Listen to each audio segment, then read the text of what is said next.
संप्रदाय एक संत होऊन गेले, त्यांचं नाव आहे लाखा कोल्हाटी. त्यांची धर्मपत्नी वारली, त्यांना एक मुलगी होती, त्याचं नाव होतं रुक्मिणी. जुन्या काळात अशी नावं राहायची, गंगा, यमुना, सरस्वती, रुक्मिणी. आताचे नाव अरे राम राम. आता तिकडे जायचंच नाही आपल्याला, तिकडे जातच नाही, मी सांगतच नाही ते आता, कारण फार वेळ कमी राहिला. त्या रुक्मिणीला लग्नाला आली, ती उपवर झाली, पण लाखा कोल्हाटीचा पण होता, जो माझ्यासारखा ढोल वाजवील त्यालाच आपली पोरगी द्यायची, नाही तर द्यायची नाही. त्या काळात लाखा कोल्हाटीचा ढोल प्रसिद्ध होता. राजाच्या पोरानं पोरगी पाहिली, वेळ कमी असल्यामुळं एका तारेवरून कसरत करत होती ती, त्यांना पाहिली. प्रधानाला सांगितलं लग्न करीन तर याच पोरीशी, नाही तर बाकीच्या पोरी सगळ्या बहिणीसारख्या, असं सांगितलं त्यांनी. मग आता ते प्रधान गेला, त्यानं सांगितलं लाखा कोल्हाट्याला, म्हणजे हो तुमचं भाग्य उद्याला आलं, समर्थाची काय दुर्बळाची कन्या समर्थाने केली भाग्य. ते लाखा कोल्हाट्यामध्ये ते काही सांगू नको. मग माझ्यासारखा ढोल वाजवायचा असेल तर ते आता राजाचं पोरगं ढोल वाजवेल का? ते प्रधान गेला निघून, पोरान दिली भाकर सोडून, पोरगं चाललं खराब होत. राजाने त्याला म्हणे, प्रधानजी 2-3 दिवसापूर्वी फिरायला गेलते, आमचं पोरगं भाकर खाईनं पाणी पिणं. ते म्हणे त्यांना ती एक लाखा कोल्हाटी वैष्णव आहे वारकरी, त्याची पोरगी पाहिली, ते मध्ये लग्न करीन त्याच पोरीशी, नाही तर सगळ्या बहिणी. आणि काय केलं पाहिजे? आणि तो लाखा कोल्हाटी वारकरी आहे, बोले त्याचा चाले, एक वचने तो माणूस, तो म्हणतो माझ्यासारखा ढोल वाजवता आला पाहिजे. तो राजा होता, त्या पदाचा अहंकार होता. ते म्हणे जा त्याला म्हणे टाका बांधून, मारून गिरून नका, नाना पोरगी उचलून. आपला वेळ कमी असल्यामुळे ते गेलं, लाखा कोल्हाट्याला समजून सांगितलं, लाखा कोल्हाट्याला ऐकलं, बांधलं खांबालं लाखा कोल्हाट्याला, आणि आले त्या रुक्मिणीला घेऊन. आणि रुक्मिणीला त्या खोलीत सोडलं, ज्या खोलीत राजकुमार होता. ते राजकुमाराचा स्पर्श करायला गेला, ह्या विजेचा झटका पडायला करंट लागला त्याला.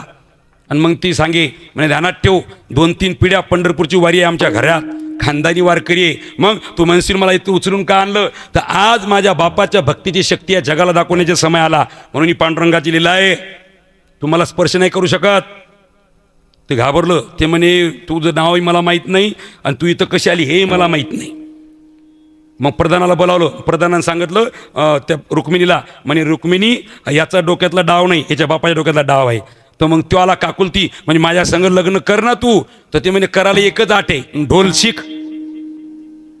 तर ते म्हणे मी ढोल शिकतो, शिकविल कोण? म्हणे मी शिकवतो. 3 दिवस झाले, जगाचा बाप पांडुरंग परमात्मा जेवत नव्हता, पाणी पेत नव्हता. रुक्मिणी आईसाहेबांनी विचारलं, त्या रुक्मिणी जगाच्या आईनं, महापरंबादी शक्ती, का हो काय मिळे?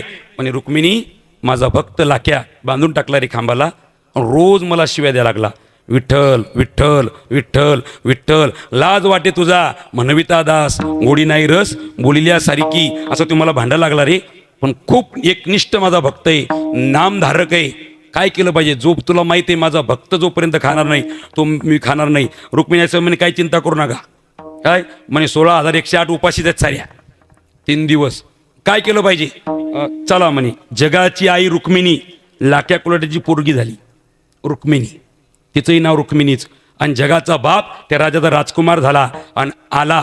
अशी पुढं रुक्मिणी आहे, पाठीमाग राजकुमार आहे. बापाला सोडलं, बापानं कडकडून पोरीला मिठी मारली, अंतर झाला. बाप सांगितलं माझं वचन मोडलं का? नाही म्हणे बाबा, राजकुमार तुमच्यापेक्षाही ढोल चांगला वाजवतात. आता यानं किती लोकांना ढोल वाजवला असेल? याला काय वाजवता येत नाही महाराज, याला असं वाजवता येते की बिलकुल विचारताच सोय नाही. हिरण्यकशिपूची कशी वाजवली, घरात नाही, दारात नाही, अस्त्रात नाही, शस्त्रात नाही, ढमक्याकून नाही, टमक्याकून नाही. देव म्हणे तू ढमकं सोडून दे, असं तयार करतो की तू मिळत नाही तुला. मग बिलकुल नृसिंह अवतारात घेऊन टाकला, वर सिंह आणि खाली माणूस, आणि बाई तिकडे करत. हे तर फार सोपं आहे महाराज. रामायणामध्ये उपसुंदन सुंदाशी कथा आहे, दोघं भाऊ, त्याने वरदान मागितलं. म्हणे आम्ही भांडलो तरच मेलो पाहिजे, नाही तर मेलोच नाही पाहिजे. त्याला माहिती होतं की मरणारच नाही. देवाने एका पोरीचं रूप घेतलं, सुंदर पोरगी, आणि लायन्या भावाच्या कानात सांगितलं सांगू नको. काय सांगितलं? सांगू नको. ते मोठा भाऊ म्हणे अरे काय म्हणे ती पोरगी? ते म्हणे दादा ती म्हणे सांगू नको. ती म्हणे तू सांग ना. त्रिभुवनावर राज्य केलं त्या 2 भावानं, रामायण ऐका, त्रिभुवनावर. ते म्हणे अरे आपण एवढे पक्के देवाला वरदान मागितले, ब्रह्मदेवाला, आपल्यात भांडण झालं तर मरू, सांग माझी शपथ आहे तुला काय म्हणे. ते म्हणे दादा तुझी शपथ, माझ्या आईची शपथ, बापाची शपथ, ती म्हणे सांगू नको. याला म्हणतात देव चतुर राहतो. शिरोमणी एवढे मोठे दैत्य फक्त एवढ्याच वाक्यात मारले, सांगू नको. आपलं टिपाड कुठे चालल? मी काहीच समजत नाही.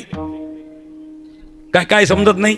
उद्यावर पॅरलिस, असा हात नाही उचलत, हात स्वतःचा, बोलता येत नाही, पाहता येत नाही, फाजीला अहंकार सगळा, भजन करणं नाही, काही नाही, परमार्थ नाही. तर उठलं की भुकायला मोकळे आमच्यावर. तुम्ही नाही, जे नास्तिक आहेत त्यांचं चालू आहे. आणि त्यांनी परमार्थ करावा म्हणून, जे खळांची व्यंकटी सांडो, द्वेष म्हणून नाही. मग हे गावात दौंडी दिली, राजकुमार ढोल वाजवणार आहे, सगळं गाव जमा झालं. आणि जगाची आई त्याच्यावरून खेळत होती. जगाचा बाप आपल्या भक्तासाठी ढोल वाजवत होता.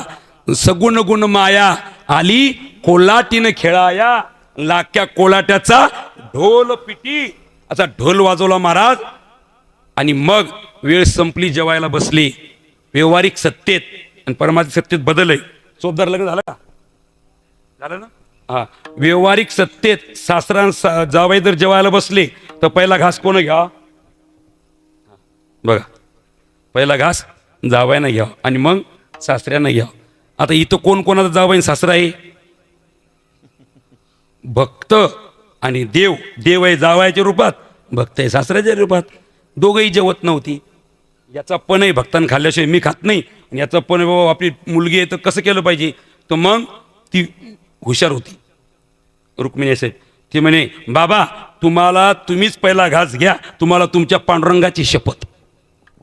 मग मात्र लाक्याकडून घास घेतला. नामाच्या चिंतनी 12 वाटा पळती विघ्नी, आणि ही मागच्या दारानं निघून गेली. आणि पुढच्या दारानं खरी रुक्मिणी आणि खरा राजकुमार आला. लाक्याकडे असा पाय. त्यामुळे आपल्या घराला तर लांबून वळून यावं लागते. एवढ्या लोकात गेली, आलेच कसे? ते कोणी, बाबा मी गेले तर काय तुमचं ढिलं झालं का काय? मी आत्ताच येते, तुम्हाला आनंद झाला नाही? म्हणे, पोरी तू आत्ता ज्या दारानं गेली. ते म्हणे, बाबा सकाळी सकाळी टाकली का काय? मी आत्ताच येते. आणि मग डोळ्याला धारा लागल्या. लाक्याकडून शपथ घेतली, जगाच्या बापानं माझ्यासाठी ढोल वाजवला, आजपासून हा लाक्याकुलाटी या ढोलला हात लावणार नाही. नामाच्या चिंतनी 12 वाटा पळती विघ्नी, मग तू होऊन दिसीन आड घाली सुदर्शन.